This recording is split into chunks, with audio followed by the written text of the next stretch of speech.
The historian Robert Dykstra spent years in the Kansas State Archives counting bodies.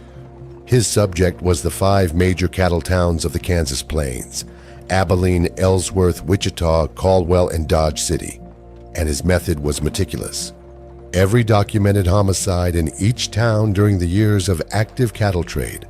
verified against coroner's records, newspaper accounts, court documents, and law enforcement reports. The result of that research, published in his 1968 study, The Cattle Towns, and cited in every serious subsequent history of the frontier West, was a total of 45 homicides across all 5 towns, combined during the entire period of their cattle trade years. 45 killings in 5 towns over more than a decade of operation as the most commercially active destinations on the cattle frontier. That figure averages to fewer than 1 homicide per cattle trade season per town,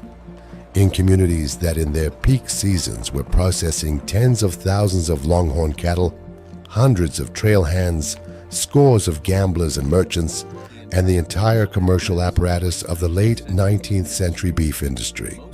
Most days on the main street of a frontier cattle town in 1880 were not days when anyone was shot. Most days were days when a hardware merchant opened his store, a barber took his first customer, a newspaper editor set type for the afternoon edition, and a banker processed loans for real estate speculation that was proceeding at a pace that would be recognizable to anyone who has followed a 21st century boomtown development cycle. The outlaws who dominate the mythology of these places were real, but statistically marginal. The commercial infrastructure that preceded them, surrounded them, and outlasted them is what the historical record actually documents in the greatest detail, and what this video reconstructs. In this video, you will discover the specific architectural deception that every building on a frontier main street in 1880 practiced simultaneously, and what that deception reveals about the economic psychology of communities that were competing for the appearance of permanence they had not yet earned. The commercial function that the frontier saloon performed beyond drinking that made it the essential business infrastructure of the town rather than simply its most visible vice establishment. The specific public health crisis that no frontier main street in 1880 had solved and that killed more residents than any outlaw ever did. And the single technology that arrived in most significant frontier towns before running water, before adequate medical care, and before reliable law enforcement, and that determined which towns became permanent and which ones disappeared within a generation.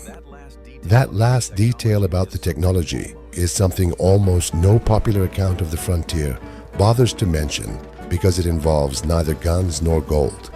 But its presence or absence was more consequential to the survival of a frontier town than either. To understand what a frontier main street in 1880 actually looked like, you first need to understand the false front, because the false front was not an architectural accident or a casual construction decision. It was a deliberate commercial strategy encoded in wood and lumber, and its logic was the same logic that governs every form of commercial signaling in every market economy. The appearance of stability and substance attracts investment, which can then produce the actual stability and substance that the appearance promised. A false front building on a frontier main street was a structure whose actual profile, a single-story wooden frame building of modest proportions, was hidden behind a flat vertical facade rising several feet above the actual roofline to present to the street the impression of a 2-story or substantially larger establishment. The lumber required to construct a false front was modest. The effect on the street-facing appearance of the building was significant.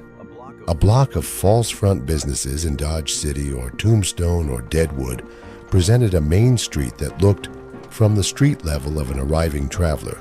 like the commercial district of an established town of considerably greater permanence than the raw construction of the buildings behind those facades could support. This mattered commercially in ways that are specific and documented. Frontier towns in 1880 were in active competition with each other and with the dozens of potential new towns that the railroad's westward expansion was constantly threatening to create. For merchants, for professional residents, for the county seat designation that brought governmental institutions and the permanent economic activity that accompanied them, and for the investment of Eastern and foreign capital that the cattle trade and the mining booms had demonstrated could flow into the region at remarkable speed when conditions appeared favorable. A town that looked established was more likely to attract the merchant who was choosing between two locations for his dry goods store, more likely to secure the bank branch that would finance the local real estate development, and more likely to convince the county commissioners that it was a more suitable site for the courthouse than the competing settlement 12 miles down the rail line. The false front was not dishonesty in the vernacular sense. It was the physical statement of a commercial aspiration that the town's boosters believed was achievable, and that they were willing to construct in wood before they could afford to construct it in brick. Leave your like here if you had never considered that the iconic silhouette of the frontier Main Street, the squared-off roof lines that every Western film has reproduced for a century, was a deliberate architectural marketing strategy rather than a regional construction tradition, and that the buildings behind those facades were often single-story structures, a fraction of the size the facade implied. The commercial inventory of a functioning frontier Main Street in 1880 was not organized around saloons and gunfights. It was organized around the same categories of commerce that any regional market center of the period required, with the specific additions that the cattle trade, mining operations, or railroad traffic of the particular town demanded. The general mercantile store was the anchor establishment of every frontier commercial district, selling the full range of goods that a dispersed rural population required. Dry goods and clothing, hardware and tools, foodstuffs, patent medicines, agricultural supplies, and the catalog goods that the Montgomery Ward mail order system had made available since 1872, but that many customers still preferred to examine and purchase in person at a physical counter. The markup on goods in a frontier general store reflected the transportation cost of moving merchandise from the nearest railroad depot or wholesale supplier across the infrastructure of the frontier west, and that markup was substantial. A frontier merchant who operated in a town not yet reached by the railroad could charge prices that a city merchant could not approach, and the ledger books of surviving frontier mercantile establishments, analyzed by business historians including Joanna Stratton in her research on Kansas frontier commercial life, show profit margins that reflected the monopoly position that geographic isolation created for any merchant willing to operate in it. The frontier newspaper that occupied one of the storefronts on every main street of any ambition was not primarily a journalism operation in the sense of documenting local events for a readership interested in information. It was primarily a boosterism operation in the sense of constructing a narrative of the town's prosperity, growth potential, and orderly commercial life that would attract the settler, the investor, and the business that the town needed to survive. The editors of frontier newspapers in 1880, including the Tombstone epitaph founded in that year by John Clum, the Dodge City Times, and dozens of comparable publications across the cattle and mining frontiers, understood their institutional function as civic promotion rather than journalistic neutrality, and the content of their publications reflected that understanding with a consistency that makes them invaluable as evidence of how frontier towns understood and presented themselves, and unreliable as objective documentation of what actually occurred on their streets. A frontier newspaper that described its town as peaceful, growing, and commercially promising was simultaneously reporting a fact it hoped was true, a fact it was working to make true through the act of reporting it, and a fact whose opposite it would have suppressed or minimized in the interest of the civic project the newspaper existed to advance. The establishment that actually functioned as the town's social and commercial center, more than any other single institution on the main street, was the saloon. And the reason was not primarily that cowboys drank, though they did, but that the saloon provided the cluster of services that a frontier commercial district had not yet developed the institutional specialization to offer separately. In Dodge City, at the height of its cattle trade years, The Long Branch Saloon and its competitors served simultaneously as drinking establishments, gambling venues, mail pickup points, banking services through the safes that most saloon operators maintained, information exchanges where news of trail conditions, cattle prices, and range water availability was traded between men who needed it, and employment markets where trail hands between drives learned of outfits forming for the next season. The faro game that occupied the center table of most frontier saloons was not poker, which the popular imagination has substituted for it in virtually every film representation of frontier gambling. Faro was the dominant gambling game of the frontier West because its house edge, running between 2 and 3% on well-managed tables, documented in gambling economics research, was substantially lower than the edges built into other games, which made it the rational choice for a gambler who intended to sit at a table for hours and wanted to lose money at the slowest possible rate. The distinction matters because it describes a gambling culture that was more economically sophisticated than the reckless image of frontier vice suggests, operating by the same logic of risk management that governs every commercial market. The public health infrastructure of a frontier main street in 1880 was, by any modern standard, non-existent, and the specific gap between the commercial sophistication that the false front facades and the general mercantile stores represented, and the sanitation reality of the same block, constitutes one of the sharpest contradictions in the entire history of frontier commercial development. Most frontier towns in 1880 had no municipal water system. Water came from wells dug within the town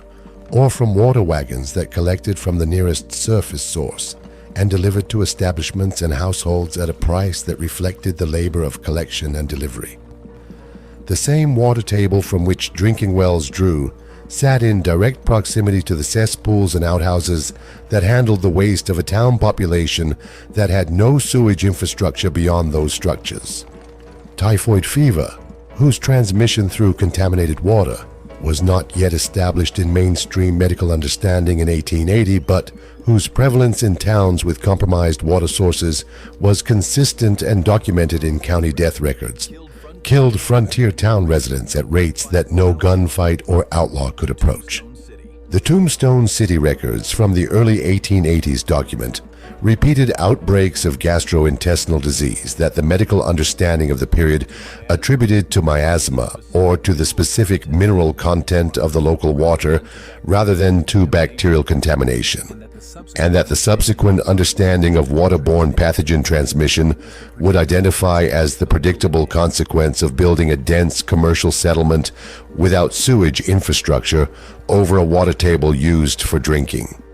The barber shop that occupied a storefront on virtually every frontier main street served a function that extended well beyond haircutting and shaving.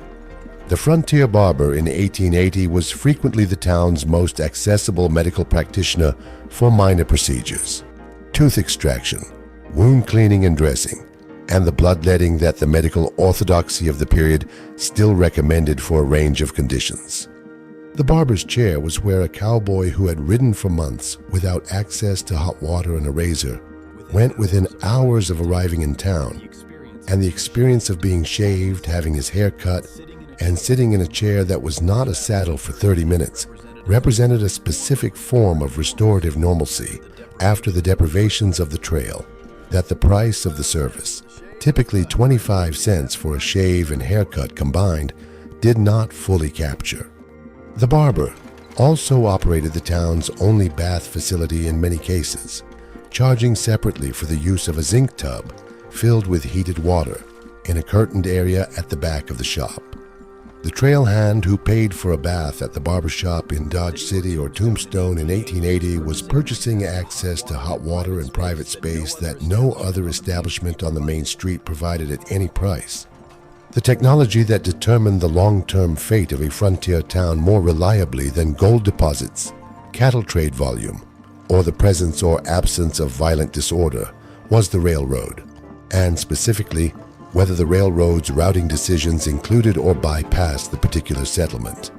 A town on the rail line had access to the consumer goods, the building materials, the incoming settlers, the outgoing agricultural and mineral products, and the communication infrastructure that the telegraph line that followed the railroad brought with it. The telegraph in particular deserves attention as the technology whose presence on the frontier main street most directly contradicted the image of isolation and primitiveness that the popular mythology has assigned to these places.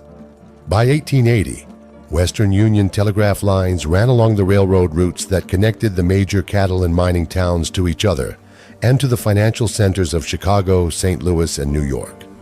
A cattle buyer in Dodge City could wire his principal in Chicago with prices and availability. A mining company manager in Tombstone could receive instructions from his investors in Philadelphia within hours of those investors making a decision. The frontier main street of 1880 was not cut off from the information infrastructure of American commercial life. It was connected to it through the same copper wire that connected Wall Street to LaSalle Street, and the businesses on that main street used that connection with the same commercial purpose that any business connected to a real-time information network uses it: to make faster, better informed decisions than competitors who lacked the same access. A town bypassed by the railroad in favor of a competing location a few miles away faced a competitive disadvantage that no local initiative could reliably overcome. And the landscape of the frontier West in 1880 was already dotted with the declining remnants of communities that had been on the right side of the cattle trade geography and the wrong side of the railroad survey. The population that moved through a frontier main street in 1880 was more demographically diverse than the homogeneous white male community that virtually every popular representation of the frontier has produced. Mexican workers and businessmen were present in substantial numbers in the southern and southwestern frontier towns, reflecting the labor market and commercial networks of the cattle industry that had operated across the Texas-Mexico border for generations before the Anglo cattle trade emerged from it. Chinese immigrants, whose labor had built the transcontinental railroad and who had dispersed into domestic service, laundry operations, and food service across the western towns after the railroad's completion, ran laundries and restaurants on or adjacent to the main streets of most significant frontier towns, including Dodge City and Tombstone. Black cowboys, who historians including Philip Durham and Everett Jones in their documented research on African American participation in the cattle trade estimated at between 25 and 30% of the trail drive workforce, arrived in the cattle towns with every drive and spent their wages in the same commercial establishments as their white counterparts,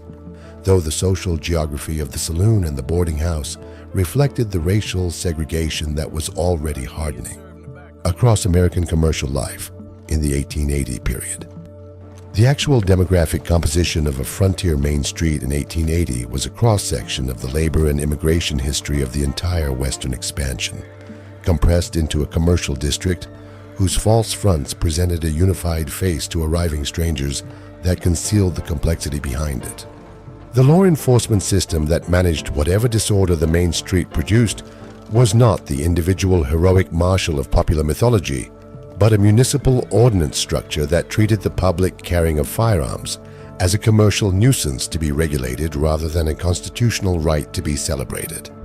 The Dodge City Ordinance requiring trail hands to check their firearms at designated points upon entering the town, enforced during the tenure of city marshals, including Wyatt Earp as assistant marshal from 1876 to 1879, was not an unusual or controversial measure in the context of frontier town governance. It was a standard commercial regulation whose purpose was to protect the merchants, gamblers, and permanent residents whose economic activity the town depended on from the specific risk of armed confrontation between trail hands whose months of physical hardship and institutional frustration made them an elevated threat when combined with alcohol and the concentrated social pressure of the cattle town environment. The gun check ordinance was a business regulation. It existed because the businesses on the main street needed it to operate. If this video showed you a frontier main street whose commercial complexity, demographic diversity, and institutional logic, the mythology of outlaws and gunfights has systematically displaced from the public understanding of what these places were, subscribe to the channel. What the popular story of the frontier West has always gotten backwards is the ratio. The commerce was constant, daily and structural. The violence was episodic, rare and marginal to the economic life of the place. 45 homicides across 5 towns over more than a decade is not the story of a war zone. It is the story of a commercial district with a reputation problem that the newspapers, the dime novelists, and eventually the film industry found far more profitable to amplify than to correct. Next week, the documented records of what the cattle town economy actually produced in tax revenue, real estate transactions, and commercial turnover reveal a financial system as sophisticated and as fragile as any boom economy that the history of American capitalism has generated.